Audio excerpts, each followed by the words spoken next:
Punchline issue 1 heads years into the past, where Alexis K's high school class is on a field trip to a new station, which Joker has just taken over, killing the reporters and studio hands as the kids are all led into the studio. Joker knows that he needs to recast their leading lady, being that the reporter is dead, pointing to the school teacher as their new star. Joker wants him to read off a script, but the man stumbles over his words, making Joker shoot him, calling up the next audition, which is Alexis. Joker tells her not to mess things up, wanting her to smile for the camera as he calls action. Alexis remembers that she never sought out Joker or looked for him. The villain found her as Batman suddenly arrives, foiling the villain's plan. In the present, Alexis meets with a judge to discuss her crimes, reiterating Joker sought her out. The judge says that that's not why they are there. They are there to see if she is fit to stand trial, since the girl is being charged with multiple crimes including theft, assault, and possible arson. But what she should really be concerned about is the conspiracy charge, since if the district attorney proves that she was an accessory to Joker, she would be accountable for all of the crimes he committed on top of her own. The judge reminds her that Gotham resides in a state that upholds capital punishment, and while Joker has a long stay in Arkham ahead of him once they capture him, she won't get such a lenient sentence. Alexis is aware, making the judge wonder why she is so eager to gamble with her life. Alexis says that it's because she is innocent, causing the court to erupt into outrage. The judge wants to hear from Dr. Leslie Tompkins,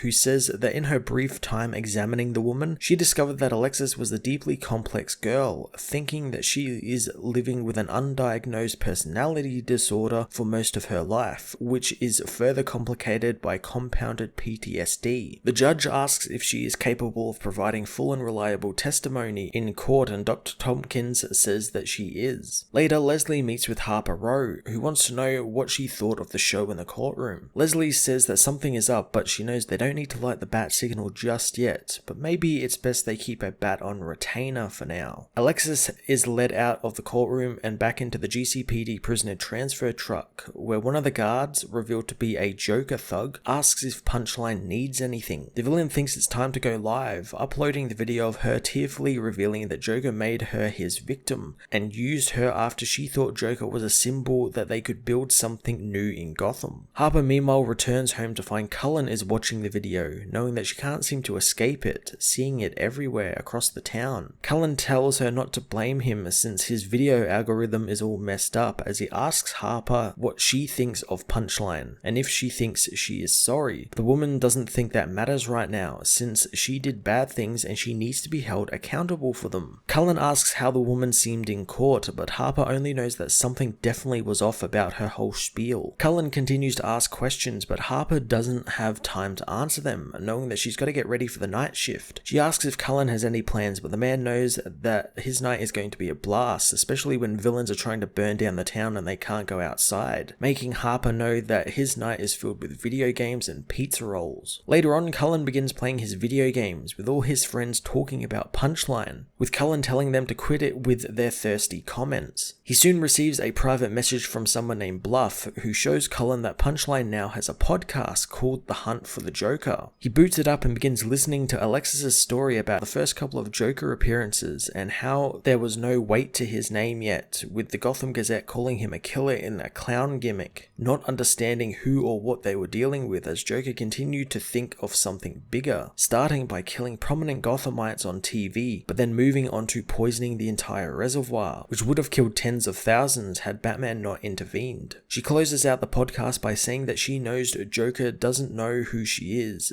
but he got her to read a message and asked her to be part of something, but she never got to finish the job for him. Cullen continues to listen to the podcast, becoming engrossed in Alexis's stories, eventually reaching one about the many times Joker has taken over Arkham and how many times he has escaped. However, Alexis filled an entire notebook trying to map everything out and still missed some things. She knows in Gotham, Arkham is seen as a revolving door, wondering if that's why he keeps going there again and again, knowing there is a madness in doing the same thing over and over again. She wonders if she's doing the same thing over and over again by looking for more meaning in the villain's words and actions. She knows inside the asylum there is a treasure trove of tapes that, while Joker probably never said anything true on them, would be invaluable to her to maybe help glean something from them, but she will just need to keep dreaming. The podcast soon takes over Cullen's life, with the boy listening to it every waking hour of his life and listening to Alexis's journey to try and understand the Joker and learn more about the man and his jokes, becoming utterly obsessed with all of his crimes, searching for the hidden meanings behind literally everything he does. While at dinner, Harper tells Cullen that she really wishes that he wouldn't listen to that at the table. Cullen merely plugs in his headphones, but Harper wishes that he wouldn't listen to it at all, knowing it's not healthy to dedicate brain space to a bad person like her. Cullen finds it interesting and wonders if she thinks he's a bad person for thinking that. Harper knows that that's not what she said, but Cullen knows that she's one to talk about spending time thinking about a bad person. Cullen asks her what Punchline has done that is so bad, wanting to know exactly what she did. Since listening to her story in the podcast, it sounds like she didn't do anything. He knows he isn't defending the Joker, but Punchline isn't the Joker. Harper asks if he thinks a good person just hangs out with someone and watches them slaughter innocents. Cullen slams his hand on the table, saying that killing people never stopped Harper from hanging out with Cassandra Cain after she killed their mother. Harper reminds him that Cass was brainwashed, but Cullen doesn't want to hear it, thinking since Harper knows Batman, she always thinks she's right, but Batman could have stopped the Joker a long time ago. He knows Gotham sucks and Batman has done nothing to stop it from getting worse, and now Harper is willing to ruin people's lives to pay for crimes Alexis didn't commit. Crimes Batman could have stopped hundreds of times by now. He thinks the only way someone is allowed to make Gotham a better place is if you name yourself after a stupid bird. Cullen storms off to his room, saying that maybe instead of Harper trying to get him to meet her halfway on this, she just hears him out for once, but he knows that will never happen. Harper's phone rings and she answers it, finding Leslie Tompkins on the line. The doctor says that the trial is tomorrow and she knows things will be rocky. Harper is happy to come with her to the courthouse again, but she doesn't want that, knowing Gotham might need Bluebird again. Cullen meanwhile gets more messages from Bluff, who wants to meet up with him tomorrow at the courthouse. Cullen is more than happy to do that, drowning out the sounds of Harper's banging on his door with more of Punchline's podcasts, finally reaching the last episode. In the episode, Punchline finds it humbling if only one person is listening to her, hoping people understand that she was a victim of the Joker, which is why she hopes that they will forgive her for dragging them along on her journey. She knows she didn't accept the attack on the news station years ago was random, thinking that it was her being chosen by Joker and he wanted her to see his message and for her to say it out loud. She knew that was silly though, and that she was just another random Gothamite who became a victim of the Joker, which led her to her final realization. You cannot overanalyze a joke that is still being told without stripping out the humor, and every move of the Joker's has been in service of a grander vision, a vision that they won't get to until they hear the punchline. Alexis has people deliver envelopes to people around the city, envelopes filled with a Joker toxin she has designed that infects them. However, it doesn't make them laugh. She continues infecting train loads full of people and poisoning rich people, all to get Joker's attention and to get the people to laugh at the joke. The problem is no one laughs once infected with a toxin, which angers the woman, causing her to lash out and kill one of the victims. She is soon stopped by the Joker, who tells her she doesn't have the formula quite right, but he can help her make it better. Alexis doesn't want him to, but thinks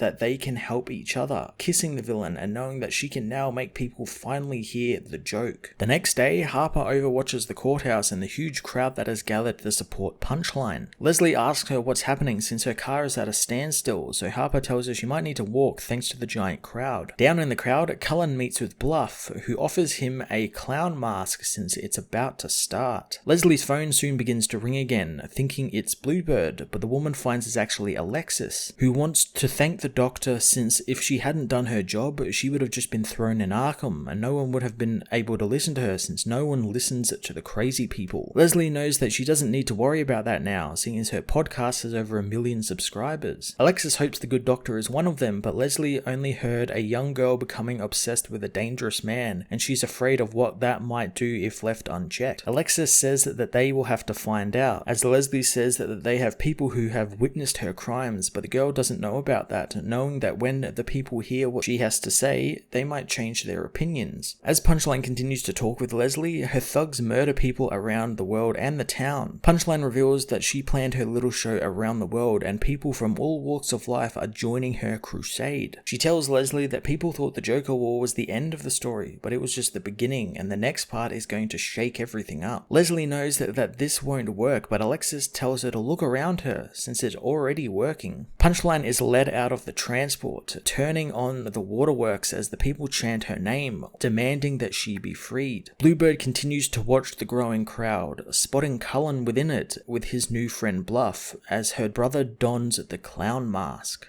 Punchline issue 1 was a damn fine look into the twisted mind of Alexis Kay that gives us some great information about the woman and what she intends to do over the next year of Batman comics. I loved how this issue hit home the idea that Alexis is one of those kind of warped, we live in society edgelords you often see in social media. The type of people who will see the Joker as something to aspire to and not understand his character at all and what he's about, and someone who thinks there is a deeper meaning to everything he does. The difference here is that Alexis is self-aware of all of that, and she's using it and her knowledge of social media, podcasts, and having an online presence to forward her agenda, which is working very well in her favor. Her story, paralleled with Harper and Cullen Rowe's story, is fantastic, and it shows just how a person like the Joker could appeal to someone who is lost or without direction in their life like Cullen is. I'm excited to see Bluebird and her brother's story going forward, since it's rather closely connected to Punchline's story, more so than the other Bat family members, so it's cool to see them sort of getting the spotlight again, and I'm intrigued to see what is going to happen with the siblings going forward now that they are basically on opposite sides of the fence. I'm going to give this issue a 9 out of 10.